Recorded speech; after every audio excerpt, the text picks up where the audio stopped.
What is going on, everybody? Welcome back to the channel. It's your boy Ox here with another video. If you're new to the channel, we do upload Pokemon Go content mostly related to PvP, so please consider subscribing to the channel if that is of interest to you. And if you're a returning subscriber like the BS Trainer, thank you for the support. In today's video, we will be shoutcasting a set of 5 battles submitted to me by a subscriber to the channel, Lenny Killer, and these battles will be taking place in the Open Ultra League. So we're going to be taking a look at a team different from the Double Ice team, but there still is a Giratina lead, but this time with Cresselia and Swampert in the back.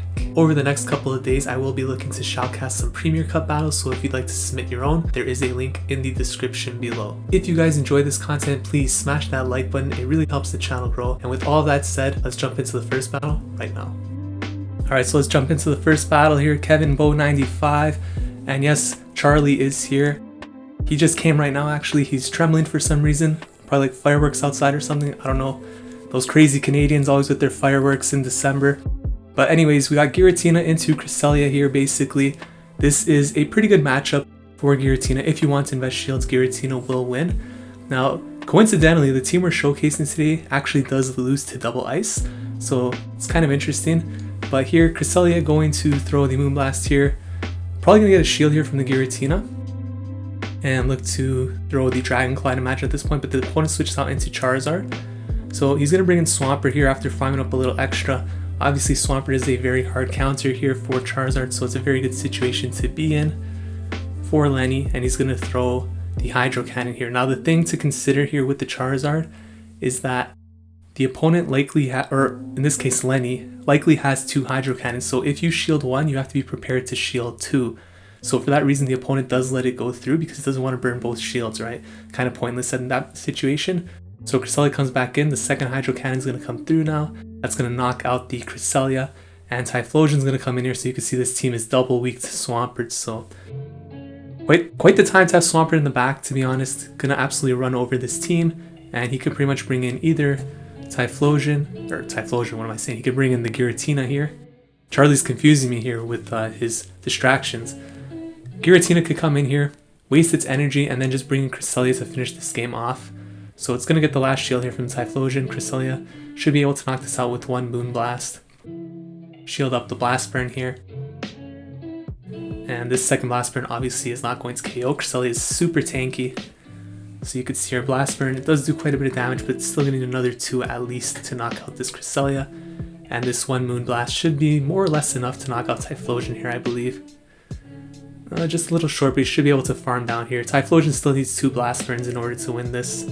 And Incinerate, although it generates energy very quickly, it is very, very slow. 5-turn move. So next matchup here, Lenny Killer to Sassafras, 88. Okay, so Sassafras, very good battler. I believe he streams on Twitch. So Giratina into Charizard here. Dragon Breath Charizard is actually very interesting for this meta because it has sort of affected a lot of these matchups. In particular, the Giratina matchup is a lot more interesting now. I believe Charizard will win this in the 0 shields and the 2 shields, if I'm not mistaken. I think it has a chance to win the 1 shield too, but it depends on IVs, like bulk points maybe or whatnot. So we do see the shield come up here. Obviously, Giratina is going to have to shield this next Dragon Claw here. And the thing is, if Charizard wants to burn its shield here and go down a shield, it will win switch. So let's see what he decides to do. He's going to decide to let that go through. Okay, so he's going to get knocked out. Looked like he had pretty good IVs there actually because he did survive that. And we see a Galarian Stunfisk. Okay, so this is the first time I've seen Stunfisk in the Open Ultra League, so this should be exciting. Is this an XL Stunfisk? What's the CP here? 2300s. Okay, so I think that's powered up a little bit. Obviously not level 50, but this does look quite spicy here. Earthquake comes through, and obviously Swampert is a great matchup, so opponent switches to Cresselia. Probably going to throw the Earthquake here and then dip out into his own Cresselia. This looks like a pretty solid position to be in. Yeah, so Cresselia comes in here. And basically at this point, they're just going to be throwing Moonblasts at each other. And I guess it comes down to whether or not one person gets the attack debuff. But realistically, I believe this is too big of a health advantage here for the opposing Cresselia to make any use of this matchup. So likely what we'll see is Sassafras switch out back into the Stunfisk at some point and preserve the health on his Giratina, maybe try to get a Grass Knot ready for the the Swampert in the back, but it's going to be pretty difficult. So the Stunfisk comes back in here, and probably Earthquake.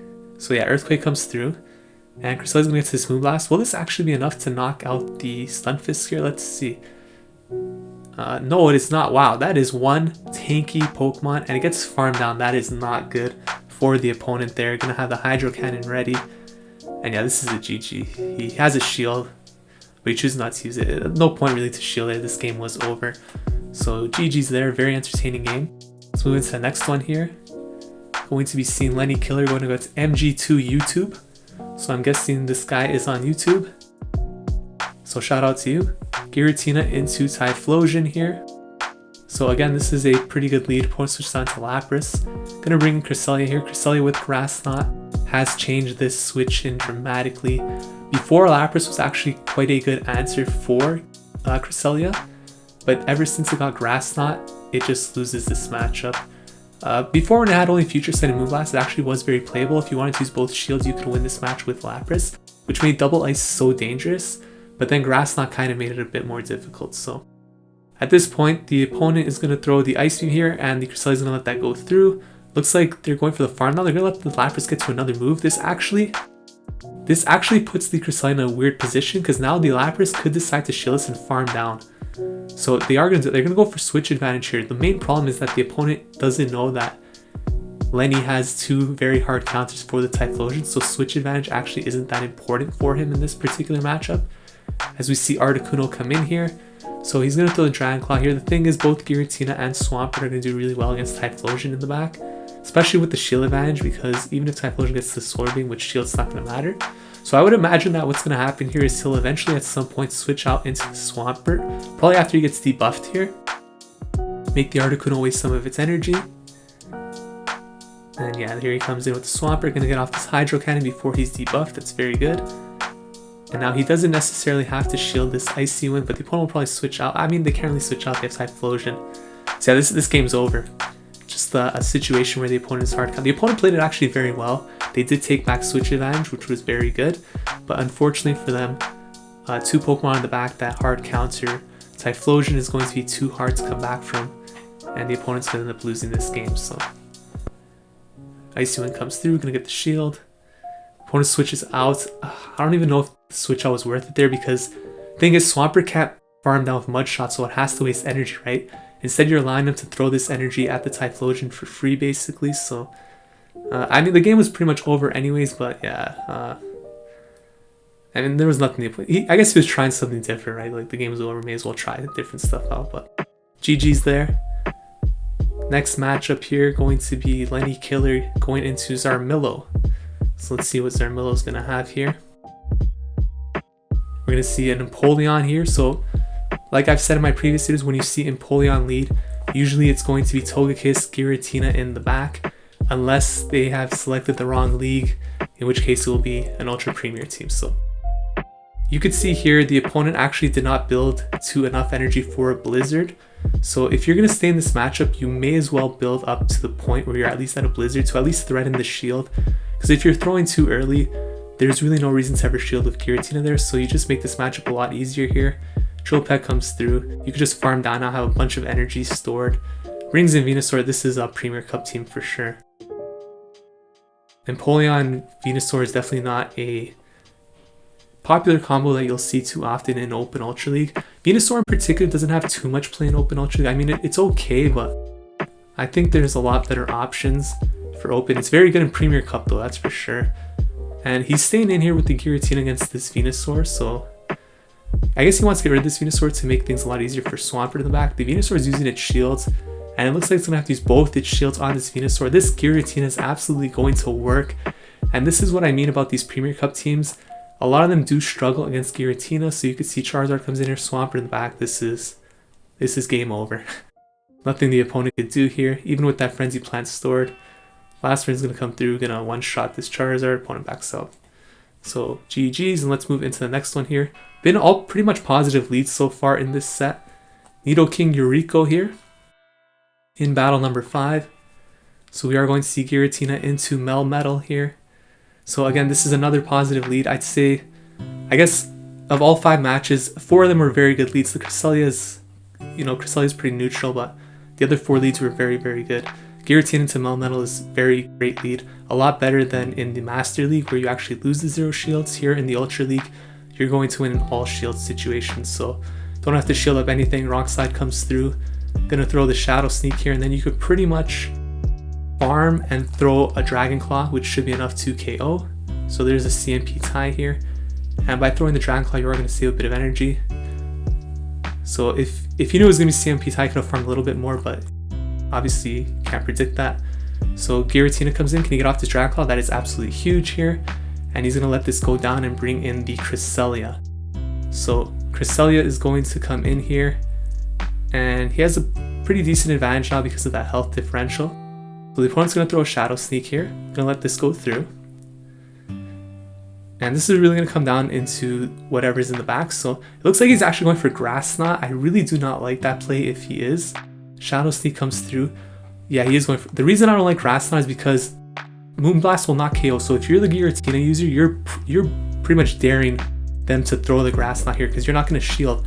Because Moonblast doesn't KO and they cannot farm down with Cycle Cut. So I really don't agree with that play there. He's going to throw the Moonblast now.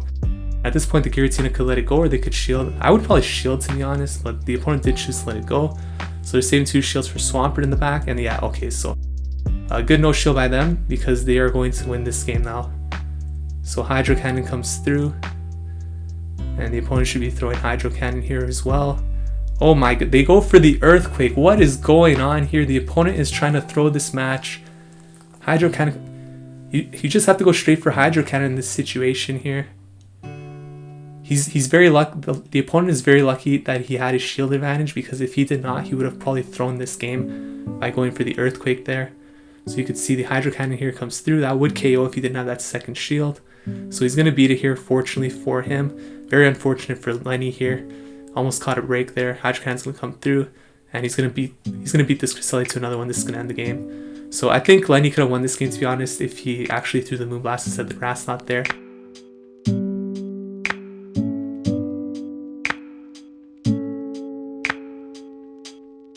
Would have been close either way, but I think the Grass Knot was definitely a mistake in that particular matchup. But still goes 4-1, very positive set overall. So thank you to Lenny Killer for submitting those battles to me. Did have a lot of fun covering them, and it is always nice to see Cresselia in action in the Ultra League because I don't use one myself. Overall, those were some pretty positive leads, and it was a pretty straightforward set in general, but you could see that Swampert in the back does have a lot of play against a lot of the meta. If you guys enjoyed this video, please consider leaving a like, commenting, subscribing to the channel. Thank you so much for watching, and I will see you guys in the next video. Take care.